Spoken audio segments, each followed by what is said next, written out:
내 탓인 것 같대요. 내가 세상에서 없어지면 엄마 아빠가 화해할지도 모르겠다라는 생각을 했대요. 이혼을 앞두고 계시고 그 힘든 과정을 거치고 계시는 당사자 분들한테 당부의 말씀을 좀 드리고 싶어요. 일단 기본적으로 정신과에서 만나는 분들에 대해서는 이혼하지 않고 잘 봉합될 수 있는 방향으로 도와드릴 수 있다면 그러려고 노력은 많이 하는데요. 보다 보면 이 커플은 이혼이 답이다라고 생각되는 경우들도 있습니다. 그래서 현실적으로 그런 케이스들이 많이 있는데 그 커플들을 옆에서 살펴보면서 가슴이 아픈 경험을 최근에 했어요. 따님을 데려오셨어요. 딸이 지금 이제 9살? 얘를 데려와서 이런저런 검사를 시키고 좀 봐달라고 하시더라고요. 저는 처음에 복잡한 또 이혼 과정에서 법적인 다툼이 왔다 갔다 하고 그러니까 뭐 근거를 만드시려고 하시나 보다, 자료가 좀 필요하시나 보다, 뭐 이제 그렇게 좀 저는 얼핏 생각을 잘못했어요. 근데 제 생각보다 아이가 굉장히 똘똘하더라고요. 그래서 자기 마음을 굉장히 섬세하고 정확하게 표현을 할 줄 아는 아이였어요. 얘가 검사지에 죽고 싶다라는 내용을 표시를 했어요. 흔하지는 않은 일이거든요. 그 정도 나이대 아이가 죽고 싶다라고 표현을 하는 게. 얘기를 나누고 면담을 하다 보니까 이건 진짜구나 라는 생각이 좀 들었어요.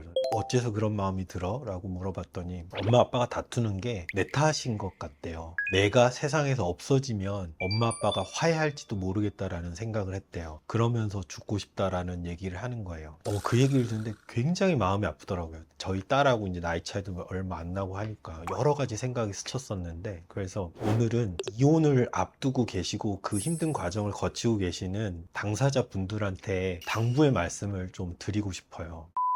여러분들이, 당사자분들이 모르고 있는 사이에 내 의도와 상관없이 아이가 상대방을 고통 주기 위한 도구로서 작동하는 경우도 굉장히 많습니다. 아이는 연결된 가족이잖아요. 그렇기 때문에 계속해서 영향을 받을 텐데 각별히 신경을 써주셨으면 하는 건, 첫 번째는 가능한 한 상대방 배우자에 대한 비난과 부정적인 메시지 같은 것들은 아이한테 직간접적으로 좀 전달하시지 않으셨으면 하는 말씀을 드리고 싶고요. 두 번째는 어쩔 수 없이 벌어진 결과 때문에 아이는 이제 평생에 걸쳐서 일종의 결핍을 안고서 살 수밖에 없습니다. 그래도 주기적으로 직접 키우고 있지 않은 상대방 배우자 면접 교섭을 좀 안정적이고 규칙적으로 유지해 주시기를 좀 당부를 드려요. 어떤 경우에는 아이가 이제 나는 아빠 없는 사람이 돼버렸다, 엄마 없는 사람이 돼버렸다, 우리 가족은 완전하지 않다, 뭐 이런 식의 이제 큰 결핍감을 가지고 있는 경우들이 있거든요. 어쩔 수 없는 경우지만 그런 부분들을 좀 최소화해 주기 위해서라도 면접 교섭에 대해서는 서로 협조하고 긍정적으로 협의가 잘 됐으면 하는 당부를 드립니다. 세 번째는, 이 과정에서 아이들은 흔하게 본인 탓을 많이 합니다. 우리 가정에 생긴 이 안 좋은 일, 불화가 자기 때문인 것 같고, 나 때문에 부모님이 싸우는 것 같고, 심지어는 부적절한 죄책감도 느끼고는 하는데, 아이들은 다 압니다. 아이들이 어린 것 같아도 다 알기 때문에 이미 벌어진 일에 대해서는 굳이 감추려고 하지 마세요. 이런 일이 벌어졌다, 엄마 아빠가 서로 사랑했었지만 이제는 헤어지게 됐다 라는 것들에 대해서 터놓고 얘기를 좀 할 수 있어야 될 것 같아요. 그 과정에서 아이가 절대로 엄마 아빠의 불화가 자기 탓이 아니라는 거에 대해서 명확하게 인지할 수 있도록 좀 도와주시기 바랍니다. 마지막으로 또 말씀드리고 싶은 거는, 아이가 내가 겪고 있는 일들, 가정 환경, 이런 것들이 잘못된 것이고 비정상적인 것이 아니라는 생각을 할 수 있도록 좀 도와주셨으면 합니다. 잘 아시다시피 이제는 이혼이나 한부모 가정이나 이런 것들이 더 이상 드문 일들이 아닙니다. 우리 사회에서 굉장히 흔한 일들이 되었고, 그런 부분들에 대해서도 아이들이 더 열린 생각들을 좀 가질 수 있었으면 좋겠거든요. 그래서 좀 더 자신감을 가질 수 있도록, 사람들은 누구나 서로 만나서 좋아할 수도 있고 그 마음이 변할 수도 있고 때로는 헤어질 수도 있다, 그건 전혀 이상한 것이 아니고 정상적일 수도 있다라는 것들에 대해서 잘 좀 가르쳐 주셨으면 좋겠습니다.